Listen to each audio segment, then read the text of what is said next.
Well, it's a grim statistic, but it doesn't lie. The West Midlands has a higher proportion of homes living in fuel poverty than anywhere else in England. They're the households who are spending more than 10% of their incomes on gas and electricity.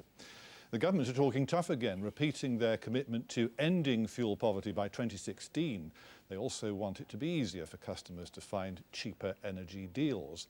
As BBC Stoke's political reporter Elizabeth Glinker explains, we are today entering the time of year which so many people find the most worrying of all. As the clocks change and temperatures fall, the cost of heating our homes goes up. John Hunt has Parkinson's and needs to keep warm, but he and his wife Judith worry about turning up the heat.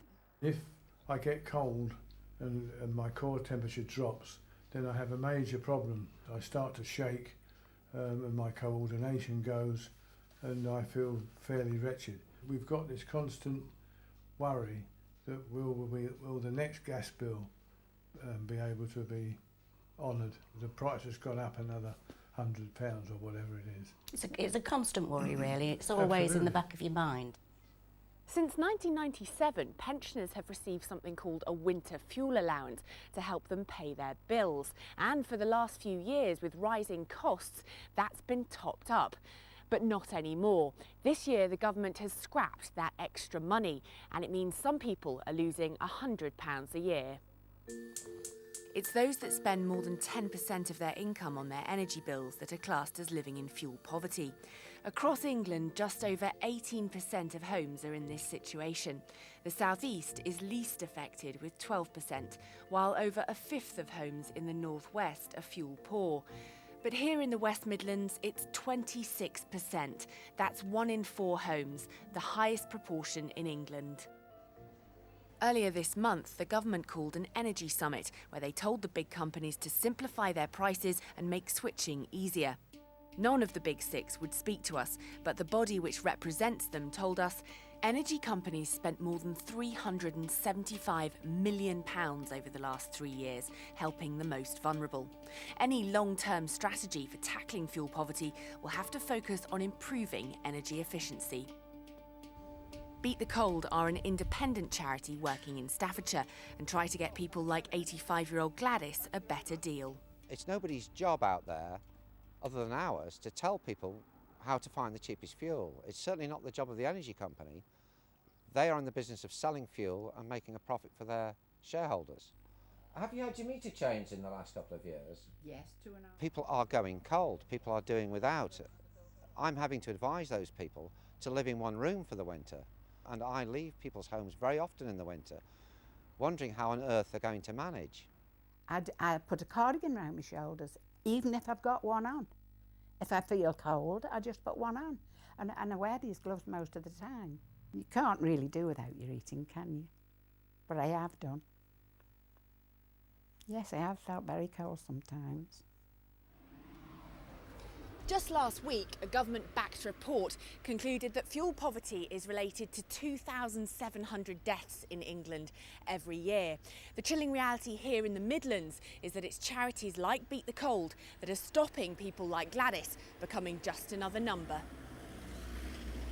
Elizabeth Glinker reporting there, and just think about it for a moment. 1 in 4 households here in the Midlands in fuel poverty in a country which, for all our difficulties, is still one of the richest nations on earth. Shabana Mahmood, you were in office for 13 years, for successive governments, really. Isn't this a reproach, really, that we have this appalling record on fuel poverty? It is absolutely devastating for the families that are living in fuel poverty. A poor I think much of reflection that, on successive governments was the question. Successive governments haven't done enough, I think, to tackle fuel poverty, although we did introduce in government the winter fuel allowance, which has made a huge difference, certainly in my own constituency and across this region, in helping families tackle fuel poverty. And of course, the cut that we're seeing in that £100 is going to make a huge, huge difference. And many of my constituents will, as devastating and as depressing as it is, they will be facing that choice between heating and eating, and that is unacceptable. Chris, what do you say particularly to that couple, John and Judith, who we met there in Stoke, over exactly the point, the pruning of the winter fuel allowance? It seems a very mean-spirited act. Well, I think what we've got to do and say to that couple is we need to do 3 things to help you. First of all, we need to make sure you've got a decent level of income to pay your fuel bills. That means things like freezing the council tax. which my local council has done, so people have more money in their pockets, and ensuring that we also help people through lower fuel bills by making the energy market more transparent. Can you really end fuel poverty by 2016, given what's happening at the moment? Because the trends point, totally the other way, don't they? Well, we're absolutely determined to introduce the Green Deal to get more insulation into homes, cavity insulation and loft insulation, to make those homes more efficient, which will reduce people's bills. Will Duckworth was clearly not impressed by that. Well, Green councillors in Kirklees have actually introduced a scheme. Well, can we keep it in the Midlands, please? Yeah, well, this is something that we should see in the Midlands. Okay. Of actually insulating people's homes for free with money they got from the energy companies, and that insulated 43,000 homes without means testing, homeowners and council tenants alike. The Green Deal is hoping to do twice that in 2 years throughout the whole country. Nevertheless, the energy companies point out that part of the reason for the accelerating prices is, frankly, these extra environmental obligations, the extra charges that go with it that have to be lumped onto everybody's bills. I think part of it's paying the chief executives more than £1 million each every That's a narrow year. and in some would say a rather cheap point. On the substantive issue, what is the real fundamental? That there is a price tag attached to much of the environmental policy that you support. Well, there isn't. The most green thing you can do is not have very much money.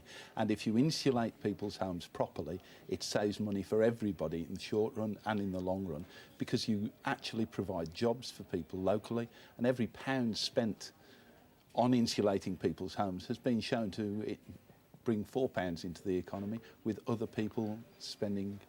How can you level this off when you've got the environmental issues that we're talking about, the fact that world gas prices, for example, over the past year have gone up 30% almost, and we're also expecting the energy companies to make enough profits to invest in a new generation of power stations and all the rest of it, and sustainable energy? How can you actually find a way through all this? But the key point, Patrick, is that over the past 6 months, we've seen profit per head for the big six go from £15 to £125. That is a scandal, and that's why so many people are struggling with their bills and struggling to heat their homes. And that's why we've been calling for an investigation into potential mis-selling of energy and compensation for customers, as well as for the government to push for simpler and more easy to understand tariffs so that customers get a bigger deal. It's not a better deal, sorry. It's not enough to say customers should go and shop around. And they do look like a cartel, don't they, the big six, Chris? And Tim Yeo from your committee has said you need a PhD to try and make sense of the different tariffing schemes. I think some PhDs would struggle to work out the tariffs.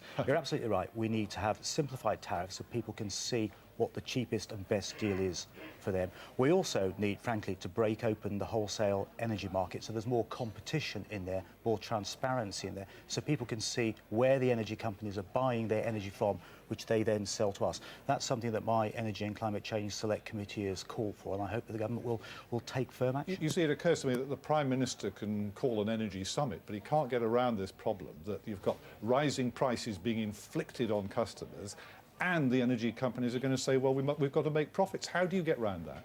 Well, you do a number of things, as I said. Briefly, if I could. Briefly, you fix people's income through ensuring they get pensions related to earnings, so they get a bigger income to spend on energy. You insulate through the Green Deal, and you make sure that there's more transparency in the wholesale market. I very much regret we have to leave it there because we're out of time. That is about it. My thanks to you for being here today. We're talking about enterprise zones, and we'll be talking next week to the boss of John Lewis, who is in fact the boss also of the Birmingham and Solihull enterprise partnership, and that of course is in a world without regional development agencies, so plenty for us to talk about there. This though is the point where we head back to London, where we rejoin John Sopel.